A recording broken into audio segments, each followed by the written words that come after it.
சும்மா சொல்லக்கூடாது. வந்தாரு, சினிமாவை ஆண்டாரு, கிளம்பிட்டாரு. கூட்டம் செய்யறதுன்னு சொல்றீங்களே, அதுக்கு காரணம் 30 வருஷம். 30 வருஷம் ஒரு என்டையர் ஜெனரேஷனே வளர்த்ததுதான். ஸ்கூல் போற குழந்தையில இருந்து ரிட்டையர் ஆன ஏஜ் பீப்புளோட மனசு பிடிக்கிறது ஒன்னும் அவ்வளவு ஈஸி இல்ல பாருங்க. No matter what genre it is, just say Vijay படம், அவ்வளவுதான். 6 வயசுல இருந்து 60 வயசு வரைக்கும் எல்லாரும் உட்காந்து பார்க்க ஆரம்பிச்சிருவாங்க. ஷர்ட் மேல ஷர்ட் போட்டு போக்கிரி பொங்கல்னு ஆடின காலத்துல இருந்து பிளடி ஸ்வீட் வரைக்கும் எல்லாருக்கும் உங்க மேல அவ்வளோ பாசம். இதுக்கப்புறம் அண்ணா மாதிரி ஒரு ஹீரோவை நம்ம மக்கள் வர்ஷிப் பண்ணுவாங்களான்னு தெரியல. பசங்க பொண்ணுங்களுக்கெல்லாம் ஒரு அண்ணனா, தாய்மார்களுக்கெல்லாம் ஒரு பிள்ளையா, ஏஜ் பீப்புளுக்கெல்லாம் ஒரு பேரனா, எல்லாரும் நினைச்சது ஒண்ணு மட்டும்தானா.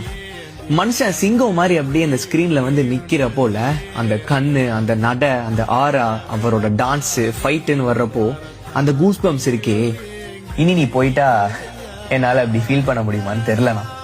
அந்த ஆளு சினிமாக்கு என்னதான் பண்ணல. ஒரு மனுஷன் இவ்ளோ எஃபர்ட்லெஸ்ஸா சாமியா டான்ஸ் ஆட முடியும்னு காட்டினதே நீ தானா. இப்போ வேணா எல்லாரும் வேற வேற ஹீரோஸோட ஃபேன் ஆகிருக்கலாம். ஆனா சின்ன வயசுல எல்லாருமே அண்ணாவை ரசிக்காம இருந்திருக்கவே மாட்டாங்க. அவர் ஸ்கிரீன்ல வந்தாலே லாபம் தானே. அது பாக்ஸ் ஆபீஸா இருந்தாலும் சரி, ப்ரொடியூசரா இருந்தாலும் சரி, தியேட்டர் ஓனர்ஸா இருந்தாலும் சரி, நம்மள மாதிரி ஃபேன்ஸா இருந்தாலும் சரி.